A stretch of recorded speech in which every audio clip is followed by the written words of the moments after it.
दोस्तों, शिव पुराण के अनुसार 12 ज्योतिर्लिंगों की कथा के तीसरे भाग में आपका स्वागत है। साथ में है श्री काशी विश्वनाथ। यह ज्योतिर्लिंग उत्तर भारत की प्रसिद्ध नगरी काशी में स्थित है। इस नगरी का प्रलय काल में भी लोप नहीं होता। उस समय भगवान अपनी वास भूमि में इस पवित्र नगरी को अपने त्रिशूल पर धारण कर लेते हैं और सृष्टिकाल आने पर पुनः यथास्थान रख देते हैं। सृष्टि की आदि स्थली भी इसी नगरी को बताया जाता है। भगवान विष्णु ने इसी स्थान पर सृष्टि कामना से तपस्या करके भगवान शंकर जी को प्रसन्न किया था। अगस्त्य मुनि ने भी इसी स्थान पर अपनी तपस्या द्वारा भगवान शिव को संतुष्ट किया था। इस पवित्र नगरी की महिमा ऐसी है कि यहाँ जो भी प्राणी अपने प्राण त्याग करता है उसे मोक्ष की प्राप्ति होती है। भगवान शंकर उसके कान में तारक मंत्र का उपदेश करते हैं। इस मंत्र के प्रभाव से पापी प्राणी भी सहज ही भवसागर की बाधाओं से पार हो जाते हैं। इस परम पवित्र नगरी के उत्तर की तरफ ओंकार खंड, दक्षिण में केदार खंड और बीच में विश्वेश्वर खंड है। प्रसिद्ध विश्वनाथ ज्योतिर्लिंग इसी खंड में स्थित है। पुराणों में इस ज्योतिर्लिंग के संबंध में यह कथा दी गई है। भगवान शंकर पार्वती जी से विवाह करके कैलाश पर्वत पर रह रहे थे, लेकिन वहाँ पिता के घर में ही विवाहित जीवन बिताना पार्वती जी को अच्छा नहीं लगता था। एक दिन उन्होंने भगवान शिव से कहा, आप मुझे अपने घर ले चलिए, यहाँ रहना मुझे अच्छा नहीं लगता। सारी लड़कियाँ शादी के बाद अपने पति के घर जाती हैं, मुझे पिता के घर में ही रहना पड़ रहा है। भगवान शिव ने उनकी यह बात स्वीकार कर ली। माता पार्वती जी को साथ लेकर अपनी पवित्र नगरी काशी में आ गए। यहाँ आकर वे विश्वनाथ ज्योतिर्लिंग के रूप में स्थापित हो गए। इस ज्योतिर्लिंग के दर्शन पूजन द्वारा मनुष्य समस्त पापों तापों से छुटकारा पा जाता है। प्रतिदिन नियम से श्री विश्वनाथ के दर्शन करने वाले भक्तों के योगक्षेम का समस्त भार भगवान शंकर अपने ऊपर ले लेते हैं। ऐसा भक्त उनके परम धाम का अधिकारी बन जाता है। भगवान शिव जी की कृपा उस पर सदैव बनी रहती है। 8 है श्री त्र्यंबकेश्वर। यह ज्योतिर्लिंग महाराष्ट्र प्रांत में नासिक से 30 किलोमीटर दूर पश्चिम में स्थित है। इस ज्योतिर्लिंग की स्थापना के विषय में शिव पुराण में यह कथा वर्णित है। एक बार महर्षि गौतम के तपोवन में रहने वाले ब्राह्मणों की पत्नियां किसी बात पर उनकी पत्नी अहिल्या से नाराज हो गई। उन्होंने अपने पतियों को ऋषि गौतम का अपकार करने के लिए प्रेरित किया। उन ब्राह्मणों ने इसके निमित्त भगवान श्री कृष्ण जी की आराधना की। उनकी आराधना से प्रसन्न हो गणेश जी ने प्रकट होकर उनसे वर मांगने को कहा। उन ब्राह्मणों ने कहा, प्रभु, यदि आप हम पर प्रसन्न हैं तो किसी प्रकार ऋषि गौतम को इस आश्रम से बाहर निकाल दें। उनकी यह बात सुनकर गणेश जी ने उन्हें ऐसा वर मांगने के लिए समझाया, किंतु वे अपने आग्रह पर अटल रहे। अंततः गणेश जी को विवश होकर उनकी बात माननी पड़ी। अपने भक्तों का मन रखने के लिए वे एक दुर्बल गाय का रूप धारण करके ऋषि गौतम के खेत में जाकर रहने लगे। गाय को फसल चरते देख ऋषि बड़ी नरमी के साथ हाथ में तृण लेकर उसे हाँकने के लिए लपके। उन तृणों का स्पर्श होते ही वह गाय वहीं मरकर गिर पड़ी। अब तो बड़ा हाहाकार मचा।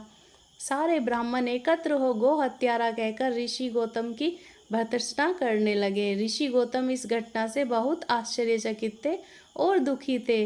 अब उन सारे ब्राह्मणों ने कहा कि तुम्हें यह आश्रम छोड़कर अन्यत्र कहीं दूर चले जाना चाहिए। गो हत्यारे के निकट रहने से हमें भी पाप लगेगा।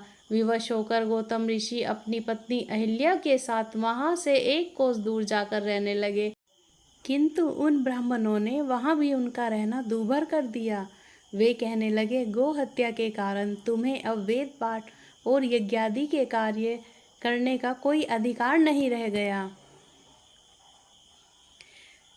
अत्यंत अनुनय भाव से ऋषि गौतम ने उन ब्राह्मणों से प्रार्थना की कि आप लोग मेरे प्रायश्चित और उद्धार का कोई उपाय बताएं। तब उन्होंने कहा, गौतम, तुम अपने पाप को सवस्त्र सबको बताते हुए 3 बार पूरी पृथ्वी की परिक्रमा करो, फिर लौटकर यहाँ 1 महीने तक व्रत करो। इसके बाद ब्रह्मगिरि की 101 परिक्रमा करने के बाद तुम्हारी शुद्धि होगी, अथवा यहीं गंगा जी को लाकर उनके जल से स्नान करके 1 करोड़ पार्थिव शिवलिंगों से शिव जी की आराधना करो।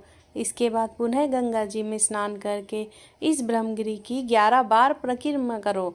फिर 100 घड़ों के पार्थिव जल से पार्थिव शिवलिंगों को स्नान कराने से तुम्हारा उद्धार होगा। ब्राह्मणों के कथानुसार महर्षि गौतम वे सारे कार्य पूरे करके पत्नी के साथ पूर्णतः तल्लीन होकर भगवान शिव की आराधना करने लगे। इससे प्रसन्न हो भगवान शिव ने प्रकट होकर उनसे वर मांगने को कहा। महर्षि गौतम ने उनसे कहा, भगवान, मैं यही चाहता हूँ कि आप मुझे गो हत्या के पाप से मुक्त कर दे। भगवान शिव ने कहा, गौतम, तुम सर्वथा निष्पाप हो। गो हत्या का अपराध तुम पर छलपूर्वक लगाया गया था। छलपूर्वक ऐसा करवाने वाले तुम्हारे आश्रम के ब्राह्मणों को मैं दंड देना चाहता हूँ। इस पर महर्षि गौतम ने कहा कि प्रभु, उन्हीं के निमित्त से तो मुझे आपका दर्शन प्राप्त हुआ है। अब उन्हें मेरा परम हित समझकर उन पर आप क्रोध न करें। बहुत से ऋषियों, मुनियों और देवगणों ने वहां एकत्रित हो गौतम की बात का अनुमोदन करते हुए भगवान शिव से सदा वहां निवास करने की प्रार्थना की। वे उनकी बात मानकर वहां त्रयंबक ज्योतिर्लिंग के नाम से स्थित हो गए। गौतम जी द्वारा लाई गई गंगा जी भी वहां पास में गोदावरी नाम से प्रवाहित होने लगी। यह ज्योतिर्लिंग समस्त पुण्यों को प्रदान करने वाला है।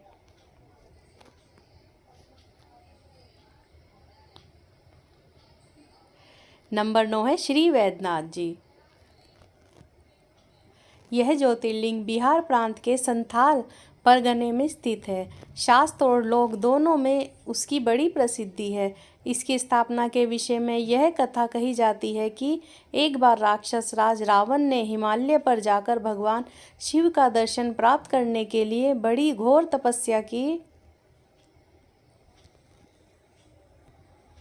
उसने एक एक करके अपने सिर काटकर शिवलिंग पर चढ़ाना शुरू किए। इस प्रकार उसने अपने 9 सिर वहां काटकर चढ़ा दिए। जब तक अपना 10वां और अंतिम सिर काटकर चढ़ाने के लिए उद्यत हुआ, तब भगवान शिव अति प्रसन्न हो और संतुष्ट होकर उसके समक्ष प्रकट हो गए। शीश काटने को उद्यत रावण का हाथ पकड़कर उन्होंने उसे ऐसा करने से रोक दिया। उसके 9 सिर भी पहले की तरह जोड़ दिए और अत्यंत प्रसन्न होकर उसे वर मांगने को कहा। रावण ने कहा, वर के रूप में भगवान शिव से उसे शिवलिंग को अपनी राजधानी लंका में ले जाने की अनुमति मांगी। भगवान शिव ने उसे यह वरदान तो दे दिया, लेकिन एक शर्त भी उसके साथ लगा दी।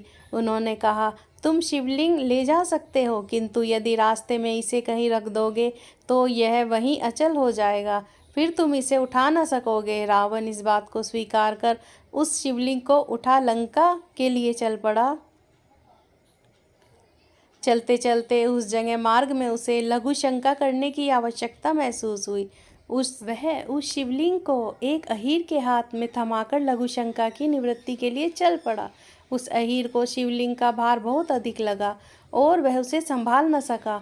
विवश होकर उसने शिवलिंग को वहीं भूमि पर रख दिया। रावण जब लौट कर आया तो बहुत प्रयत्न करने के बाद भी उस शिवलिंग को किसी भी प्रकार उठा न सका। अंत में थककर उस पवित्र शिवलिंग पर अपने अंगूठे का निशान बनाकर उसे वहीं छोड़कर लंका को लौट गया। तत्पश्चात ब्रह्मा, विष्णु आदि देवताओं ने वहां आकर उस शिवलिंग का पूजन किया। इस प्रकार वहां उसका प्रतिष्ठा कर वे लोग अपने अपने धाम को लौट गए। यही ज्योतिर्लिंग श्री वैद्यनाथ के नाम से जाना जाता है। यह श्री वैद्यनाथ ज्योतिर्लिंग अनंत फलों को देने वाला है। यह 11 उंगल ऊंचा है। इसके ऊपर अंगूठे के आकार का एक गड्ढा है। कहा जाता है कि यह वही निशान है जिसे रावण ने अपने अंगूठे से बनाया था। यहाँ दूर दूर से तीर्थों का जल लाकर चढ़ाने का विधान है। रोग मुक्ति के लिए भी इस ज्योतिर्लिंग की महिमा बहुत प्रसिद्ध है। पुराणों में बताया गया है कि जो मनुष्य इस ज्योतिर्लिंग का दर्शन करता है उसे अपने समस्त पापों से छुटकारा मिल जाता है। उस पर भगवान शिव की कृपा सदा बनी रहती है। दैहिक दैविक भौतिक कष्ट उसके पास भूलकर भी नहीं आते। भगवान शंकर की कृपा से वह सारी बाधाओं, समस्त रोगों, शोकों से छुटकारा पा जाता है। उसे परम शांतिदायक शिवधाम की प्राप्ति होती है। दोस्तों, अगर आपको ये ज्योतिर्लिंगों की कथाएं अच्छी लग रही हों तो लाइक, शेयर और सब्सक्राइब ज़रूर करें। Thank you. धन्यवाद।